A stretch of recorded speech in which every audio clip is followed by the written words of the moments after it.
የትሁት የቀድሞ አፍቃሪ በቲና ትዕዛዝና ፍላጎት አባባን እየተከታተላቸው ደርሶ ሊያጠቃቸው ነበር።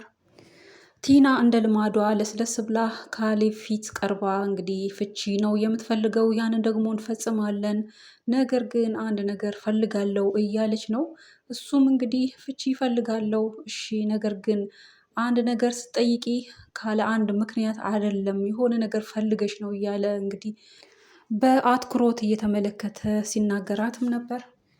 አባባ እንደ ወትሮ በባልኮኒ ሆነው መጽሐፍታቸውን እያነበቡ እያለ ትሁትም ቀርባ እንግዲህ የምትወደውን ሻይ አፈላለው እንዲሁም ተቀምጠ አንብብ በሚል ትሪት አድርጋቸው እሳቸው መርቀዋት እሺ ብለው እንግዲህ ተቀምጠው እያነበቡ እያለ ሲቃኙ ከፊት ለፊታቸው የወደቀ ወረቀት ነበርና ያንንም ወረቀት እንግዲህ የተቀዳደደ ነው ገጣጥመው ሲያነቡት የትሁት ጽሑፍ ነው። ትሁት እንግዲህ ሳትነግራቸው ከቤት ለመሄድ አስባም ነበር። እናም ደግሞ እንዳይፈልጓትም የሚገልጽ እና ሀሳቧንም የሚገልጽ ነገር የጻፈችው ወረቀት ነበር። ያንንም ወረቀት እንግዲህ ቲና አሻቅባ በበር ያው ወደ ባልኮኒ ነው የወረወረችው። የሚፈልግ ሰው ከፈለገ ያንብበው በሚል እንግዲህ ዝም ብላ አርቃም አልጣለችም ነበር። አባባም ይህንን ወረቀት አግኝተው ሲያነቡ ያው ትሁት የጻፈችው ነው። በዚህም ቅር ተሰኝተው እንግዲህ ከቤት ወጥተው ነበር።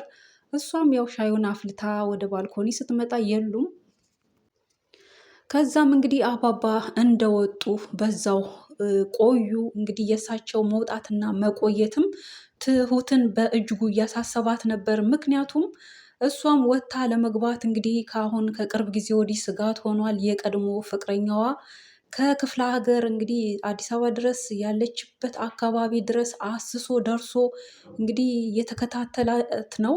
በወጣች በገባች ቁጥር እየተከታተለ ከቅርብ ርቀት ሆኖ እያያት እሷም እያየችው እንግዲህ ባየችውም ጊዜ እየበረገገች ስትሮጥ እንግዲህ ከካሌብ ጋር እንደውም ተጋጭታ ነበር። ካሌብም ምን ሆነች ነው ሲል በሁኔታዋ እጅግ ተገርሞ የሆነችውን ነገር እንድትነግረው ሲጠይቃት ነበር። እሷ ግን አይ ዝም ብዬ ነው፣ ድንገት ነው፣ እንደው ከፊት ለፊት ስትመጣ ነው የደነገጥኩት እንጂ አልፈራውም በሚል እንግዲህ ዋሽታ አልፈዋለች። ያም ፍቅረኛዋ እንግዲህ ከካሌብ ጋር ፊት ለፊት መጋጠሟን አብራ መቆሟን ሲያይ ያው ተመልሶ ነበር። እንግዲህ ተመልሶም ያው አባባ በዛው በወጡበት እንግዲህ አግኝቷቸው እሳቸውን ከቅርብ ርቀት ሆኖ እንግዲህ እየተከታተለ በዛ አጋጣሚም ያው ቲና ደውላለት ነበር። ምን እያደረክ ነው ምናምን በሚል እንግዲህ ስትደውልለት እሱም ያው ሰውዬሽን ላስወግድ ነው የሚል አይነት ነገር ነው እንግዲህ የነገራት። እሷም እጅጉን ተደስታ የምትፈልገው ያንን ስለሆነ አንድና አንድ እንግዲህ አባባ ከሞቱ ካሌብ ነው የሚቀረው። ካሌብ ደግሞ የቤቱ ወራሽ ይሆናል፣ የንብረት ወራሽ ይሆናል። እኔ ደግሞ የሰማንያ ሚስቱ ስለሆንኩ በቃ ንብረት ይደርሰኛል፣ እጋራዋለሁ፣ ከዛ ፈተዋለሁ የሚል ነው። በዚህም ሆነ በዛ እሷ እንግዲህ ንብረት ላይ ነው። የሰው ነፍስ ጠፋ አልጠፋ ምንም ግድ አይሰጣትም። አሁንም እንግዲህ የተለወጠች በመምሰል ደህና ሰው የሆነች በመምሰል እንግዲህ ይቅርታን ብላቸው ነበር። እነሱ ግን በደንብ ስለተረዷት ማንነቷን በደንብ ስላወቁ ይቅርታዋንም አልተቀበሉም። ስታለቅስም ያው ያ ዞምባ ነው ብለው ትተዋታል። እናም ከዚህም የተነሳ እሷም እንግዲህ እያደባች ነው። ሲጀመርም ይቅርታ የጠየቀችው ለስለስ ብላ እንደ ቀድሞ ስራዋን ለመስራት ነው እንጂ ለእነሱ ፍቅርና ፍላጎት ኖሯትም አይደለም። ትዳሯንም የምትፈልግ ሰው አይደለችም። የምትፈልገውን ነገር እስክታሳካ ድረስ ብቻ እንጂ። እናም አሁን ላይ ልክ እንደሷ ያለ ሰው አግኝታለች። የሚረዳት ከሴራዋ ጋር የሚተባበር ሰው አግኝታለች። ለዛም ደግሞ ያ ሰው የሚፈልገው ትሁትን ብቻ ነው።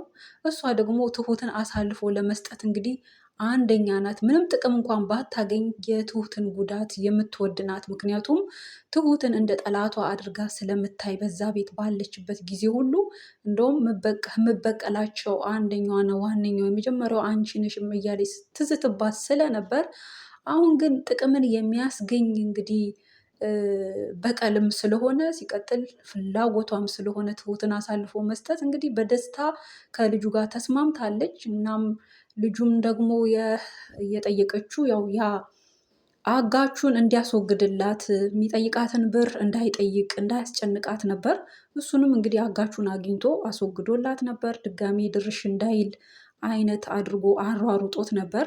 ከዛም በመቀጠል እንግዲህ እሷ ያም አልበቃትም። አሁንም ቢሆን የምፈልገውን ነገር አድርግልኝ፣ አንተ የምትፈልገውን ነገር እኔ አሳካልሃለሁ እያለችው ነው።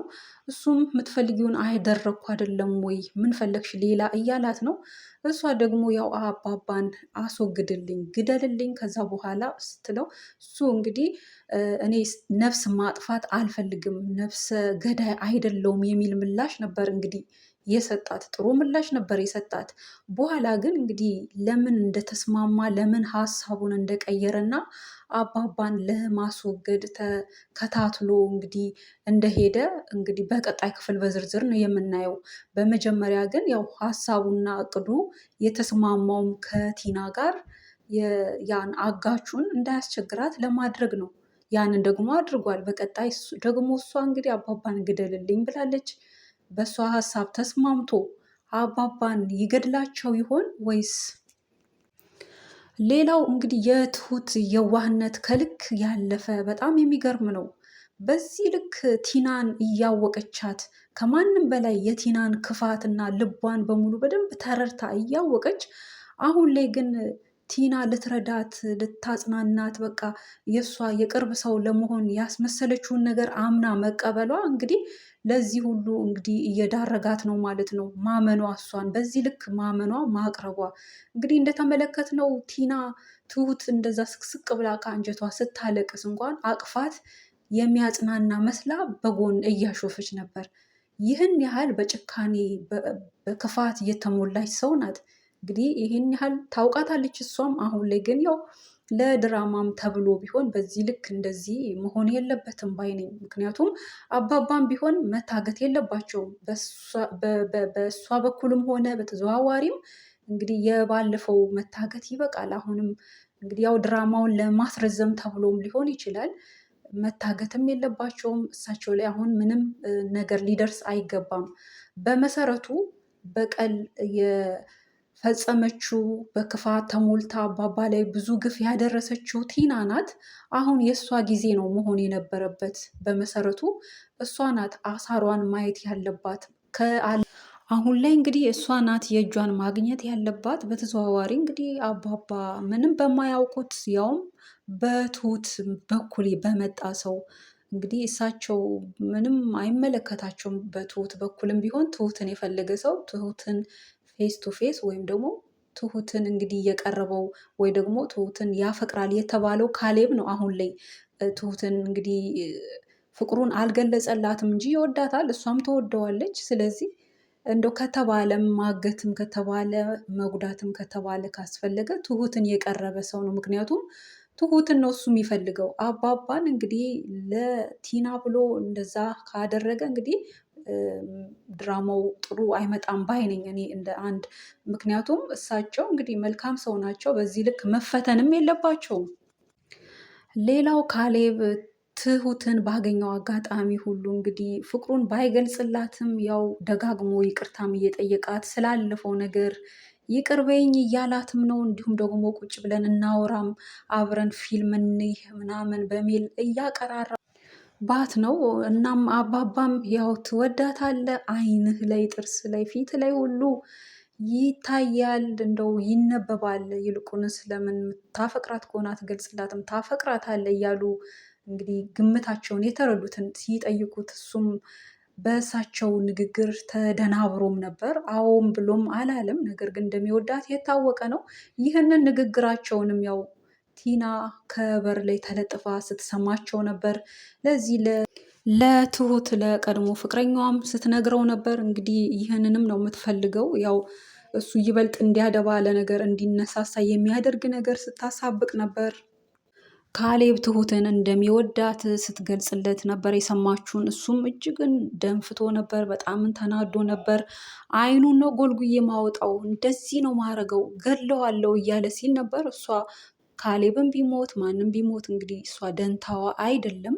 ምክንያቱም ካሌብም ቢሞት በእርግጥ ምንም ላታገኝ ትችላለች። እሷ ጥቅም ወደምታገኝበት ነው የምታዘነብለውና አሁን ላይ እንግዲህ አባባ ህይወታቸው ቢያልፍ ከዛ በኋላ ስለሚገኝ ጥቅም እያሰበች ነው እንግዲህ ያለችው። ይሳካላት ይሆን ወይስ ለአባባ የቆፈረችው ጉድጓድ ለራሷ ይሆን? እንግዲህ በአጠቃላይ በቀጣይ ክፍል የምናይ ነው የሚሆነው። በዚህ ክፍል ያዘጋጀ ነው ይህንን ይመስላል። ስለተከታተላችሁ ከልብ አመሰግናለሁ። በያላችሁበት ደህና ሆኑልን። ባይ ባይ።